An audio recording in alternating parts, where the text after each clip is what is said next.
In a small coastal town in California, where the salty breeze from the ocean mingled with the scent of fresh coffee and sizzling food, there stood a cozy little restaurant named the Hog's Breath Inn. It wasn't anything flashy or fancy, just a simple place with wooden floors that creaked underfoot, walls covered in faded movie posters, and tables that always seemed to have a faint patina of polish. The kind of spot where locals gathered after work, tourists stopped by for a bite during their road trips, and regulars were greeted by name. Among the staff at the Hog's Breath Inn was a young waitress who had been working there for a couple of years. She wasn't like the others. She didn't dream of climbing the ladder within the restaurant business. Instead, her mind was filled with stories, tales of adventure, heartbreak, triumph, and everything in between. Writing was her true passion, but paying rent on dreams alone wasn't easy.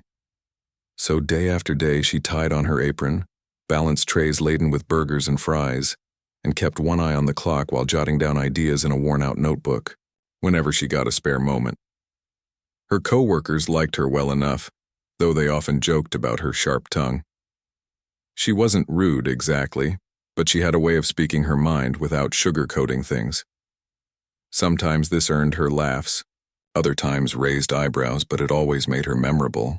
One thing everyone agreed on: she brought energy to the place. Whether cracking jokes with the cook or teasing customers who took too long to order, she kept the mood light, even on those chaotic Saturdays when the line stretched out the door. One sunny afternoon, as she wiped down tables and refilled ketchup bottles in preparation for the lunch rush, she overheard two older ladies chatting at a nearby booth. They were regulars, always ordering the same thing: a chicken Caesar salad and a cup of clam chowder. And they loved gossiping about the town's history. Today, however, their conversation veered into new territory. "Did you know?" one of them said in a hushed tone, leaning across the table, "that Clint Eastwood owns this place?" The waitress froze mid-wipe, then burst out laughing. "Oh, come on," she said, shaking her head. "Clint Eastwood doesn't own this restaurant. He's probably off making movies or golfing somewhere." The ladies exchanged smug looks, clearly enjoying the skepticism. "No, really," the second woman insisted. "It's true. He bought it years ago. People see him here all the time." The waitress rolled her eyes. Sure, celebrities sometimes lent their names to random businesses they barely visited, let alone owned. But Clint Eastwood, owning this diner, that sounded more far-fetched than one of his cowboy movies. Still chuckling to herself, she finished cleaning the table and moved on to the next task. Little did she know, her disbelief was about to collide with reality in a way she'd never forget. As the hours passed, the lunch crowd filtered in and out. Plates clattered, orders piled up, and the kitchen buzzed with activity. By late afternoon, the rush had slowed, leaving the waitress to clear empty tables and straighten chairs. Just as she thought the day couldn't get any duller, the bell above the door jingled, announcing a new arrival. She glanced up absent-mindedly, expecting another tourist, or maybe a local coming in for an early dinner. What she saw instead was a man walking in wearing dark sunglasses and a baseball cap pulled low over his face. He looked ordinary enough: jeans, a plain shirt, and scuffed boots, but something about him felt different. Maybe it was the quiet confidence in his step, or the way he scanned the room before choosing a seat near the corner. Without giving it much thought, the waitress grabbed a menu and headed over to greet him. "Hi there," she said brightly, sliding the laminated menu onto the table. "Can I get you started with a drink?" The man nodded politely and ordered a glass of water. As she turned to leave, curiosity got the better of her. "First time here?" she asked casually. He gave a slight smile. "You could say that." Something about his voice struck her. It was deep, measured, almost familiar. But she quickly shook off the feeling. Tourists came through town all the time, and plenty of them had interesting voices. No big deal. When he finally placed his order, a basic cheeseburger and fries, she couldn't resist teasing him. "You sure you don't want something fancier?" she quipped, raising an eyebrow. "This isn't exactly Hollywood out here, you know." To her surprise, the man chuckled softly. "Sometimes simple is best," he replied. his tone calm and even. With that, he leaned back in his chair, seemingly content to blend into the background. The waitress shrugged and returned to the kitchen, already forgetting about the mysterious customer. After all, in a place like the Hog's Breath Inn, strangers came and went every day. There was no reason to think this one would be any different. Or so she thought. Little did she realize this encounter was about to change everything for both her and the restaurant. As the mysterious man sat quietly at his table, finishing his burger and fries, the waitress went about her usual routine. She cleared dishes, refilled drinks, and joked with the remaining customers who lingered over dessert or coffee. Her mind was already drifting to the end of her shift. How nice it would feel to kick off her shoes, grab a cup of tea, and scribble down some ideas for the story she'd been working on. The man in the corner didn't cross her mind again until later. When she noticed him standing near the register, paying his bill, he handed over cash along with a generous tip before giving a polite nod to the manager. Then, just as quietly as he'd arrived, he slipped out the door. It wasn't until after he left that the whispers began. One of the busboys, wide-eyed and practically bouncing with excitement, approached the waitress. "Did you see him?" he asked breathlessly. "That guy who just left, he's the Clint Eastwood." She blinked, caught off guard by the claim. "What are you talking about?" she replied, trying not to laugh. "Clint Eastwood doesn't just walk into places like this." But the busboy wasn't alone in his assertion. A few other staff members chimed in, their voices rising with enthusiasm. "No, seriously, I saw him leaving the parking lot," one said. "He drives that old truck everyone talks about, you know, the black one." Another added, "And didn't you hear what he ordered? Simple stuff, no fuss. That's totally something." "He'd do." The waitress listened to the chatter, half amused and half annoyed. Sure, the man had seemed pleasant enough, but come on, Clint Eastwood? The idea felt ridiculous. She rolled her eyes and muttered under her breath, "Yeah, right. Like he'd really show up here." Still, as the day wore on, doubt started creeping in. There was something about the way the man carried himself, calm, confident, almost larger than life, that nagged at her memory. And then there was the voice. Deep, steady, unmistakably authoritative. Could it have been him? No, she decided, firmly. Even if it were true, and she highly doubted it, what difference did it make? Celebrities were people too, weren't they? They ate burgers and paid bills just like anyone else. The next morning, however, her skepticism took a hit. When she arrived at work, the manager was pacing nervously near the entrance, clutching a folded piece of paper. As soon as he spotted her, he waved her over. "You need to read this," he said, holding out the note. Reluctantly, she unfolded it and scanned the handwritten message inside. "Dear staff, thank you for your hospitality yesterday.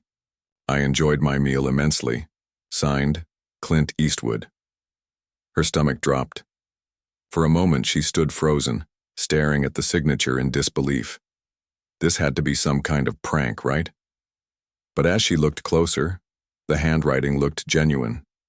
Simple, yet deliberate, the strokes bold and assured.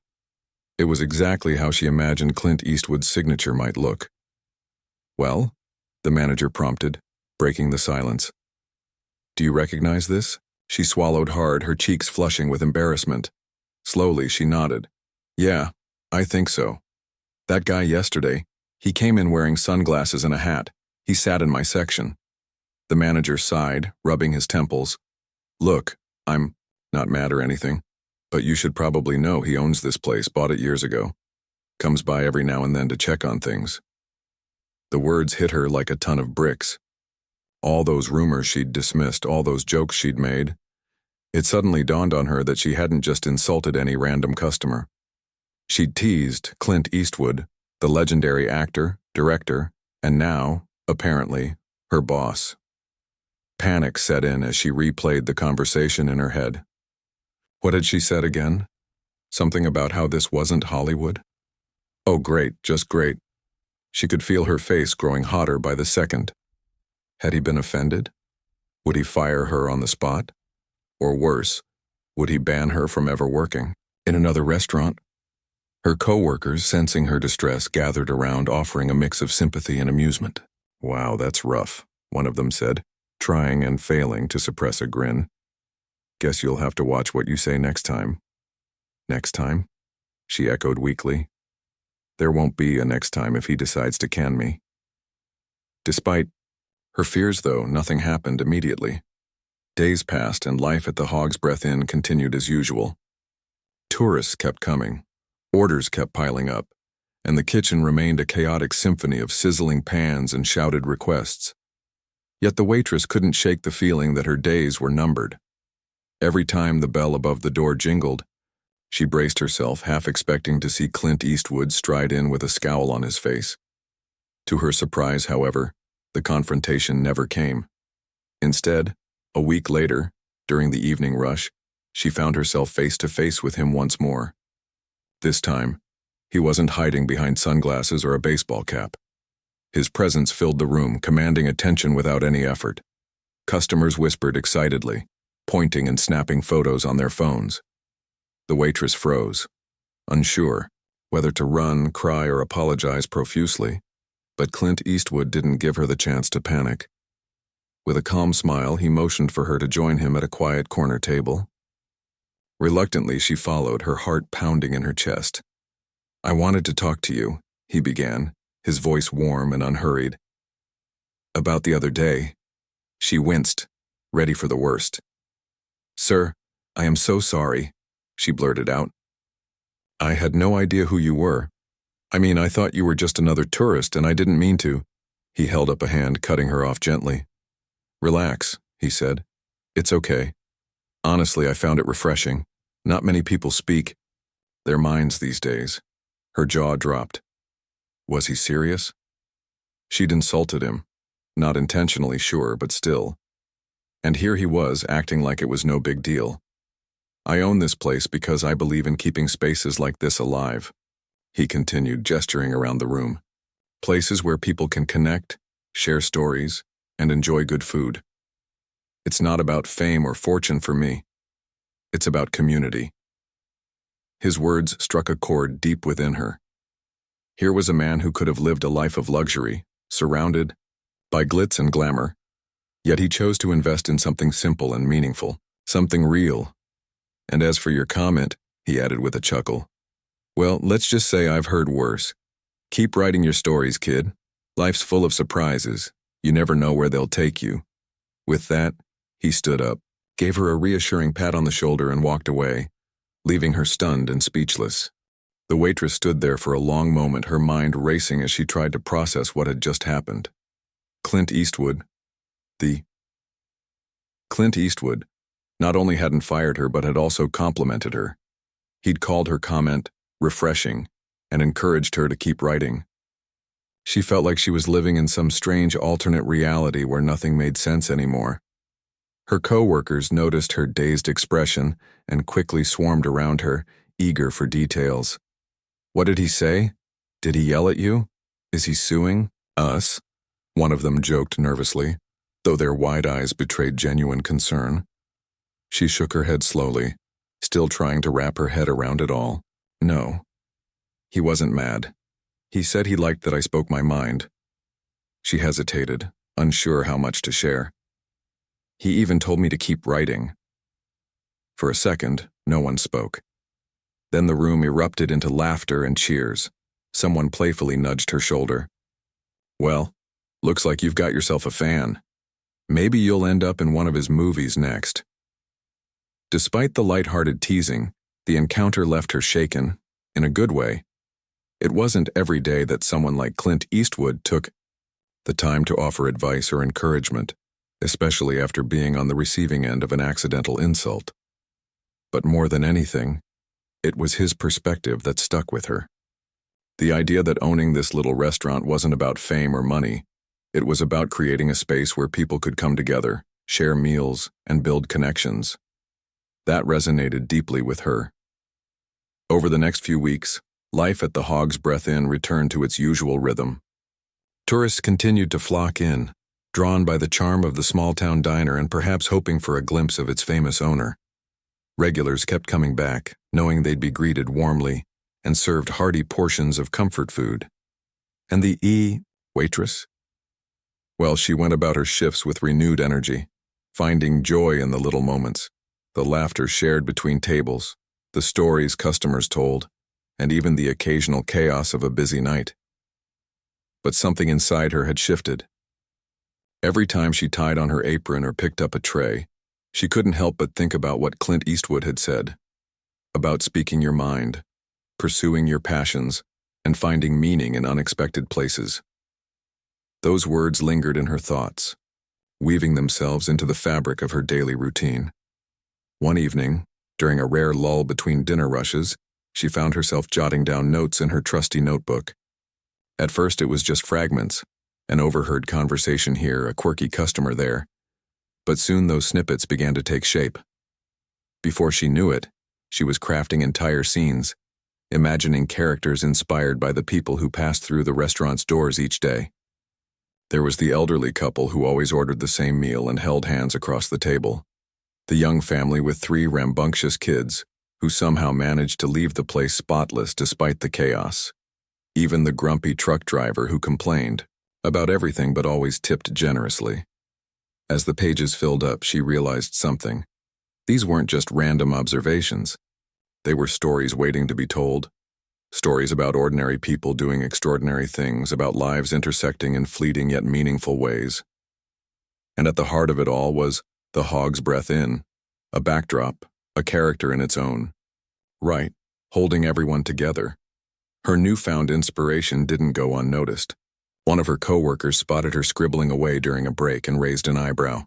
"What are you working on now, another screenplay?" "Maybe," she replied with a grin, closing the notebook protectively.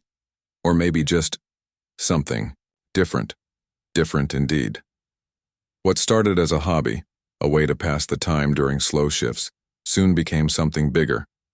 She began staying late after work, typing out her handwritten notes on an old laptop she kept stashed under the counter. Lines turned into paragraphs, paragraphs into chapters, and before long she had the beginnings of a manuscript. Still, doubts crept in. Who would want to read a book about a tiny restaurant in a sleepy coastal town? Would anyone care about the people she wrote about, their quirks, their struggles, their triumphs? For every burst of confidence, there was a wave of insecurity, threatening to pull her under. But then she remembered Clint Eastwood's words. "Life's full of surprises. You never know where they'll take you." Those words became her mantra, pushing her forward when self-doubt threatened to hold her back. She reminded herself why she loved writing in the first place, to capture the beauty in everyday moments, to give voice to the unsung heroes of the world. If nothing else, she thought, at least she'd have something to look back on someday. A collection of memories turned into stories. Months passed and her manuscript grew longer and more polished. She started sharing excerpts with friends and family, bracing herself for criticism but instead receiving overwhelming support. Encouraged by their feedback, she decided to take the next step, submitting her work to publishers. It was a daunting prospect. One rejection letter could crush her dreams, but she reminded herself that even Clint Eastwood had faced setbacks early in his career. Success rarely came without failure. Then, one day, while serving lunch to a group of tourists, her phone buzzed in her pocket. Excusing herself to check it, she saw an email from a publishing house. Her heart skipped a beat as she opened it, scanning the message quickly. They wanted to publish her book. Tears welled up in her eyes as she stared at the screen, barely able to believe what she was reading. All those late nights, all those doubts and fears, it had paid off. In that moment, standing in the middle of the bustling restaurant, surrounded by the clatter of plates and the hum of conversation, she felt an overwhelming sense of gratitude. Gratitude for the people who had inspired her, for the place that had given her a second home, and for the man who had unknowingly set her on this path. When the book was finally published, she dedicated it to Clint Eastwood. Not because he was a celebrity, but because he had reminded her of something important, that everyone has a story worth telling, and sometimes the most unexpected encounters can lead to the greatest opportunities. The day the book hit the shelves, the waitress felt a mix of excitement and terror that she hadn't experienced since her first shift at the Hog's Breath Inn. What if no one cared? What if people thought it was boring or too simple? She had poured her heart into the stories, painting vivid pictures of the restaurant, its patrons, and the small-town charm that made it special. But now, as she stood in front of a bookstore window staring at the neatly stacked copies of her book, she couldn't help but wonder, would anyone actually read it? Her nerves didn't last long, though. That evening, she returned to work to find the staff gathered around a table, holding an impromptu celebration. Someone had brought cupcakes, and there was even a banner hastily taped above the counter that read, "Congratulations, author." The manager handed her a copy of the book he'd bought earlier that day, already dog-eared from being passed around. "You've got us all in here, don't you?" he asked with a proud grin, flipping through the pages. "I think I found myself, on page 47. She laughed nervously, scratching the back of her neck. Yeah, well, let's just say inspiration was everywhere. And it was true. Her coworkers, regular customers, and even random strangers who had wandered into the restaurant over the years had unknowingly lent their quirks and personalities to the characters in her book. There was the gruff but kind-hearted cook whose temper flared whenever someone messed up an order, only for him to apologize later with a free dessert. The elderly couple who came every Sunday after church, always ordering the same meal and reminiscing about their honeymoon decades ago. Even the busboy with his endless supply of conspiracy theories made an appearance, albeit slightly exaggerated for dramatic effect. As word spread about the book, more and more people started showing up at the restaurant, not just to eat, but to see the place that had inspired it all. Some flipped through the book while waiting for their meals, pointing out details they recognized. Others asked questions, curious about which characters were based on real people. It became a game among the staff to guess who was who, often, leading to playful arguments and plenty of laughter. One afternoon, as the waitress cleared a table near the entrance, a familiar voice stopped her in her tracks. "Excuse me," said a man standing by the door. "Are you the author?" She turned, startled. The speaker looked vaguely familiar, though she couldn't quite place him. He wore a leather jacket and carried a worn copy of her book under his arm. Yeah, that's me," she replied cautiously. The man smiled warmly. "I just wanted to say thank you. Your book reminded me of my own hometown, a place I haven't been to in years. It's nice to feel like I'm back there again, even if it's just for a little while." His words caught her off guard. For weeks, she'd worried about how people would react to her writing, whether they'd find it meaningful or dismiss it as trivial. Hearing the stranger talk about feeling connected to her stories was more rewarding than any review or sales figure could ever be.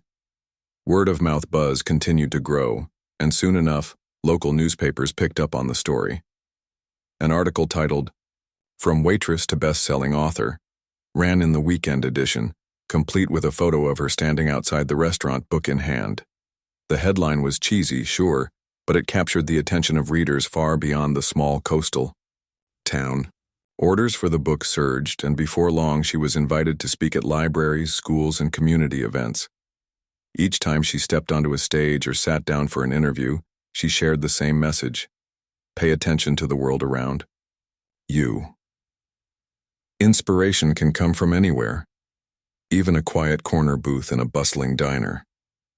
And sometimes, the most ordinary moments hold the deepest truths.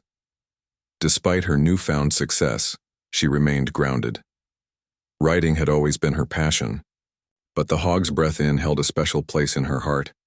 It wasn't just where she worked, it was where she belonged. So when offers came pouring in for speaking tours or opportunities to move to bigger cities, she politely declined. Instead, she stayed put, balancing her writing career with her job at the restaurant. To her, the two weren't mutually exclusive.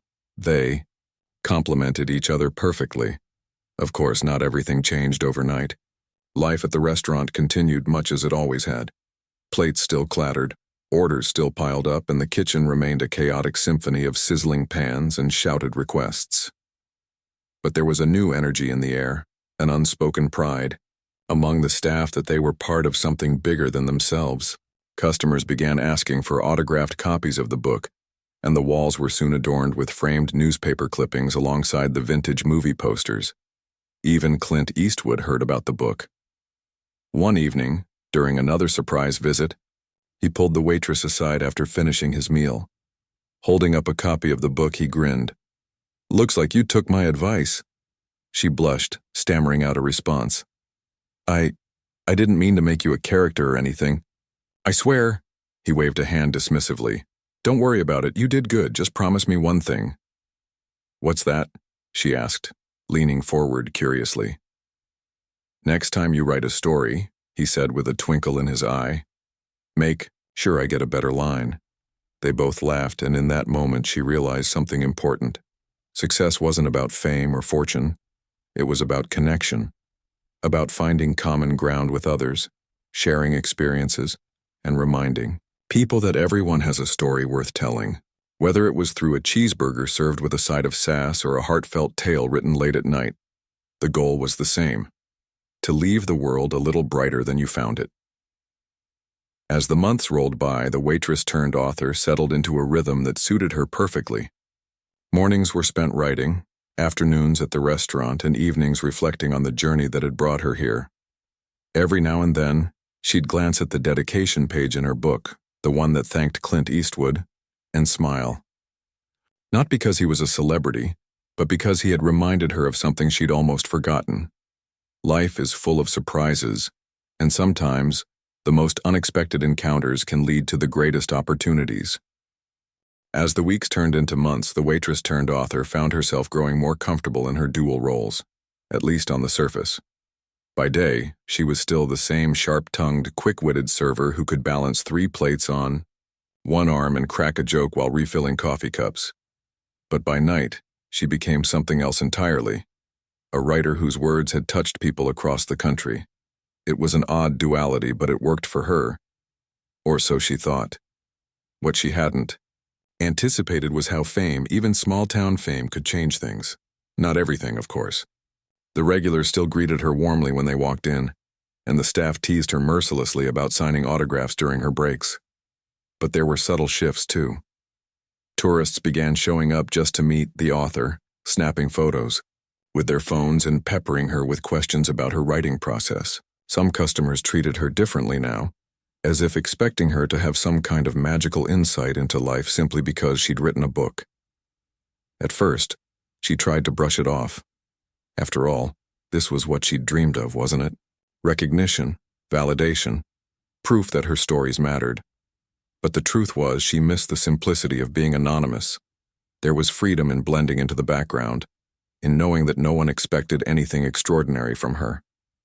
Now every word she said felt like it carried extra weight, every action under scrutiny. For someone who thrived on honesty and humor, it was exhausting. One particularly chaotic Friday evening, as the restaurant buzzed with patrons eager to grab a bite before heading home for the weekend, she found herself overwhelmed. Orders piled up, tables needed clearing, and the kitchen staff shouted for her to hurry with the tickets. Amidst the chaos, a well-dressed couple approached her, clearly tourists. They introduced themselves and gushed about how much they loved her book. That chapter about the cook, the one who always yells but secretly cares. "We laughed so hard," the woman said, clutching a copy of the book. "Could we get you to sign it?" She forced a polite smile even though her feet ached and her hands were full of dirty dishes. "Sure, I can do that later," she replied, nodding toward the packed dining room. "Right now I've got my hands full keeping everyone fed." The couple didn't seem to notice her thinly veiled frustration. Instead, they beamed and promised to wait until her shift ended. As they walked away, she sighed, leaning against the counter for a brief moment. Was this what success felt full? Feeling stretched thin between two worlds, never quite belonging to either? Later that night, after the last customer had left and the staff was cleaning up, the manager pulled her aside. He was a gruff man with a heart of gold, the kind of person who ran a tight ship but always made sure his employees felt valued. "You look like you're carrying the weight of the world on your shoulders," he said, handing her a cup of tea. "Want to talk about it?" She hesitated, unsure where to begin. Finally, she shrugged. "It's just, Weird, you know? People treat me differently now, like I'm supposed to have all the answers or something. He chuckled softly. Well, you do write books, that makes you smarter than the rest of us, doesn't it? She rolled her eyes, but he wasn't done.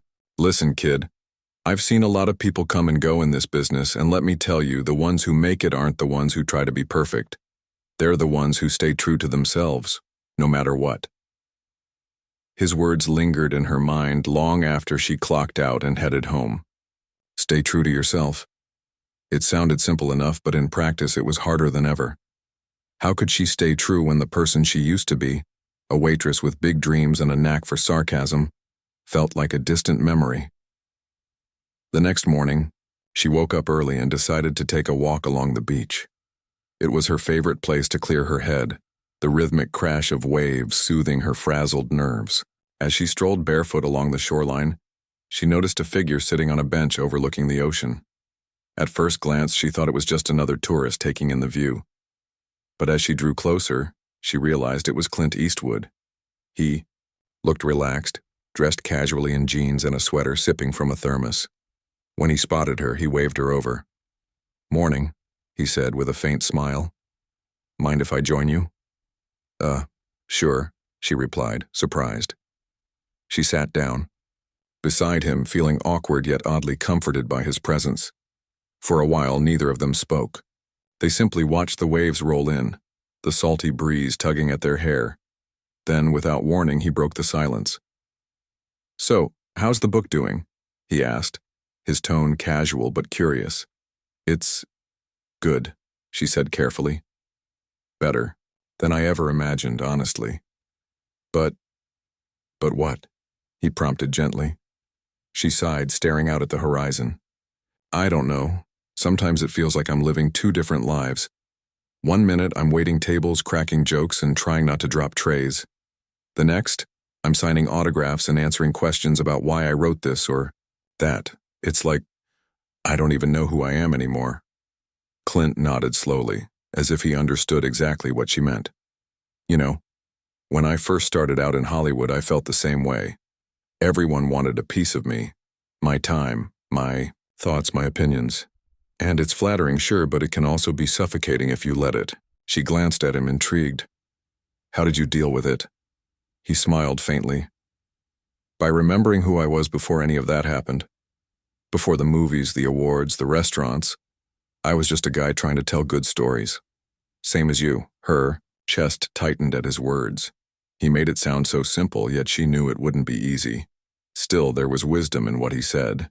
Maybe she didn't need to choose between being a waitress and being an author. Maybe she could be both, and more importantly, maybe she didn't need anyone else's approval to figure it out. "Thanks," she said finally, her voice soft but sincere. "I needed to hear that." He gave her a knowing look. "Anytime. Just remember, you're the one writing your story. Don't let anyone else take the pen from you." With that, he stood up, brushing sand off his pants. "Now I've got a meeting to get to. Take care of yourself, all right?" She watched him walk away, feeling lighter than she had in weeks. For the first time in a long time, she felt like she might actually be okay. Success wasn't about fitting into someone else's mold. It was about staying true to who you were, no matter how messy or complicated that journey might be. The next few weeks passed in a blur of activity. The waitress-turned-author threw herself back into her routines with renewed purpose, determined to strike a balance between the two lives she led. Mornings were reserved for writing. Quiet hours, spent sipping coffee and crafting news stories that felt authentic and raw. Afternoons belonged to the Hog's Breath Inn, where she greeted customers with the same wit and warmth they'd always known. And evenings? Those were hers alone, spent walking along the beach or jotting down ideas in her trusty notebook. But something had shifted inside her. Clint Eastwood's words echoed in her mind every time doubt crept in. "You're the one writing your story." It wasn't just advice. It was permission to embrace all parts of herself without apology. She didn't have to choose between being a waitress or an author. She could be both, fully and unapologetically. Her newfound perspective didn't go unnoticed by those around her. Customers who had once treated her like some kind of celebrity now saw glimpses of the person she truly was, a woman who loved telling stories, but also enjoyed serving up burgers and fries with a side of sarcasm. Her co-workers teased her less about signing autographs and more about how many cups of coffee she drank during a shift. Even the manager seemed relieved, often remarking that she looked happier than she had in months. One afternoon, as she wiped down tables after a busy lunch rush, a familiar face walked through the door. It was the elderly couple who came every Sunday after church, the ones she'd written about in her book. They always ordered the same meal, grilled chicken sandwiches with sweet potato fries. Today, however, they weren't carrying their usual, cheerful demeanor. Instead, they looked somber, almost hesitant. She approached their table with a smile. "Hey there, the usual?" The man nodded slowly, while the woman reached into her purse and pulled out a worn copy of the book. "We wanted to thank you," she said softly, placing it on the table. "Your story. It meant a lot to us." Confused, the waitress tilted her head. "What do you mean?" The woman exchanged a glance with her husband before continuing. "That chapter about the couple who celebrated their anniversary at this restaurant, you based it on us, didn't you?" She blinked, surprised. "Well, yeah. I thought your story was beautiful. 50 years together, that's not something everyone gets to experience." The woman's eyes glistened with tears. "It's been 51 now," she said, her voice trembling slightly. "And we just lost our son last month." The air seemed to freeze. The waitress stood there, unsure of what to say. All the jokes, the quips, the clever remarks she usually relied on felt useless in the face of such grief. So instead, she simply sat down across from them and listened. They told her about their son, a kind-hearted man who had loved music and laughter, who had brought joy to everyone he met. They talked about how much he had enjoyed coming to the restaurant as a child, how he used to beg his parents for extra dessert. And they shared memories of family dinners, road trips, and quiet moments that most people might overlook, but that meant everything to them. By the time they finished speaking, tears streamed down the woman's cheeks, and the man gripped her hand tightly. The waitress felt her own throat tighten, but she managed to find her voice. "Thank you," she whispered, "for trusting me with your story." The couple smiled faintly, gratitude shining in their eyes. "You reminded us that even though he's gone, his memory lives on, in little things, like this place, like your book." When they left later that evening, leaving behind a generous tip and a heartfelt note tucked inside the cover of the book, the waitress sat at their empty table for a long moment. Their words lingered in her mind, stirring something deep within her. Writing wasn't just about creating fictional worlds or entertaining readers, it was about connection, about honoring the lives of others and finding beauty in the everyday. Inspired by the encounter, she began thinking differently about her next project. Instead of focusing solely on fiction, she decided to weave real-life stories into her work, moments of joy, heartbreak, resilience, and hope. She started paying closer attention to the people around her, listening intently to their conversations and observing the small details that made each person unique. A child spinning in circles outside the window, a truck driver laughing at a bad joke, an older man reading a newspaper in the corner booth, his glasses perched precariously on the edge of his nose. Each interaction became material for her stories, adding depth and authenticity to her writing. But more importantly, it reminded her why she loved storytelling in the first place, because everyone has a tale worth sharing, whether they realize it or not. As the months rolled by, her second book took shape, a collection of interconnected narratives inspired by the patrons of the Hog's Breath Inn. Some were funny, others heartbreaking, but all were rooted in truth. When it was finally published, she dedicated it to the community, to the regulars, the tourists, the staff, and anyone else who had ever stepped foot inside the restaurant. On the day of its release, the entire town turned out to celebrate. The AQ parking lot overflowed with cars, and the line to get into the restaurant stretched down the block. Inside, the atmosphere buzzed with excitement.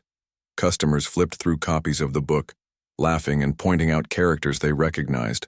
Staff members proudly wore T-shirts printed with the book's title, while local musicians played soft tunes in the background. Clint Eastwood showed up too, slipping in quietly and taking a seat near the back. He didn't stay long, just long enough to congratulate her and shake a few hands. But his presence meant the world to her. As he left, he gave her a wink and whispered, "Keep going. You're doing good work." By the end of the night, the waitress-turned-author felt a sense of fulfillment she hadn't known was possible. Success wasn't measured in sales figures or glowing reviews. It was in the connections she'd made, the lives she'd touched, and the stories she'd helped bring to light. And as she locked up the restaurant late that evening, she realized something profound. She wasn't just writing books anymore, she was building a legacy, one story at a time. As the years rolled on, the waitress-turned-author settled into a rhythm that felt almost poetic. Her days were no longer divided between two separate worlds, writing and waiting tables. They blended seamlessly together, like the salt and pepper, shakers on every table at the Hog's Breath Inn. Each role enriched the other, giving her a unique perspective that few people could claim to have. She found inspiration in the most unexpected places. The way sunlight filtered through the restaurant windows during breakfast service, the sound of laughter bubbling up from a crowded booth, or the quiet nod of gratitude from a customer who appreciated an extra refill. Her books continued to gain traction, each one building on the last. What started as a single collection of stories had grown into a series, with readers eagerly anticipating her next release. Critics praised her ability to capture the essence of humanity, the messy, imperfect, beautiful parts that made life worth living. But for her, the real reward wasn't the accolades or the growing pile of royalties. It was the letters she received from readers who said her words had touched them in ways she never imagined. One letter stood out among the rest. It came from a young woman who worked as a cashier at a gas station in a small town somewhere in the Midwest. "Your stories reminded me that my job isn't just about ringing up groceries," the letter read. "It's about the people I meet every day, their smiles, their struggles, their kindness. You made me see my own life differently. Thank you." Reading those words brought tears to her eyes. This was why she wrote, not for fame or fortune, but to remind people that their lives mattered, that even the smallest moments held meaning, if you knew where to look. The Hog's Breath Inn became more than just a restaurant, it became a symbol of connection. Tourists visited not only for the food, but also to experience the place that had inspired so many heartfelt stories. Locals took pride in knowing they were part of something bigger, something that reached far beyond their little coastal town. Customers often joked that eating there felt like stepping into one of her books, which was exactly how she wanted it to feel. After all, the restaurant wasn't just a setting, it was a character in its own right. Even Clint Eastwood remained a steady presence in her life, though his visits were sporadic. He'd pop in every now and then, always unassuming, always humble.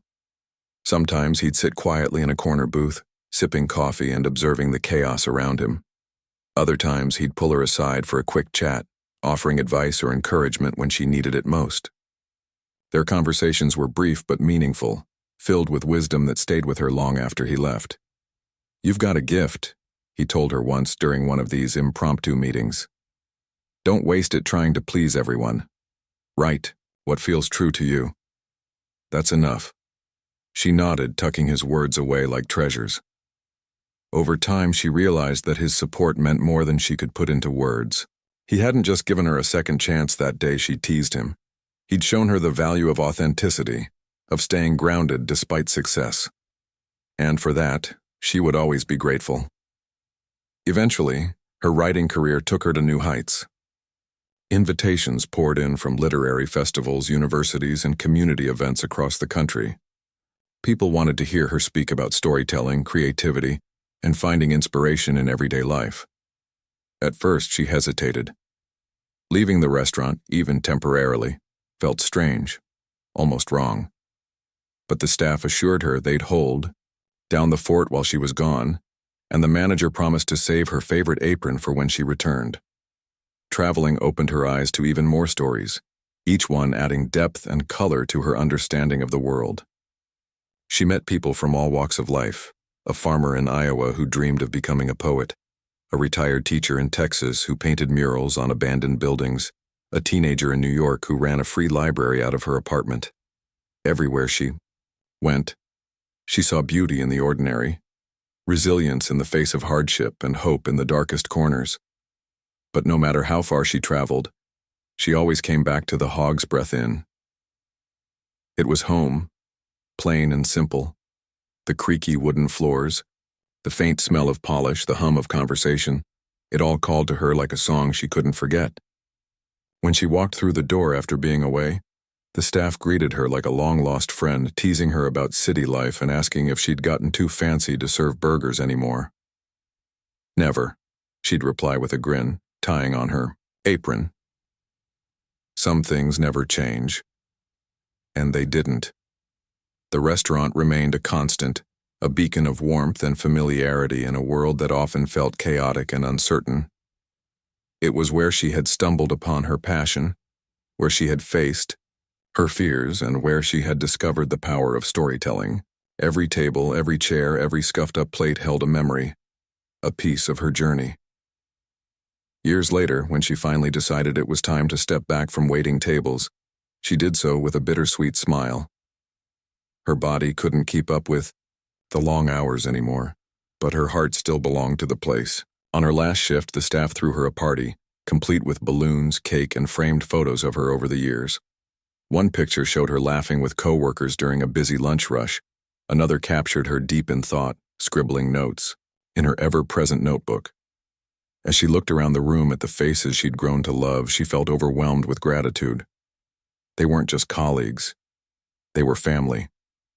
Together, they had created something special, something timeless. And while she might not be serving meals anymore, she knew she'd always carry the spirit of the Hog's Breath Inn with her wherever she went. In the end, her story wasn't just about a waitress who accidentally insulted a celebrity. It was about finding purpose in unexpected places, embracing the duality of life, and learning to tell your truth without fear. It was about realizing that everyone has a story worth sharing. And sometimes, the most ordinary moments lead to the greatest adventures. And as she closed the door of the restaurant for the final time, she whispered softly to herself, "Thanks for everything."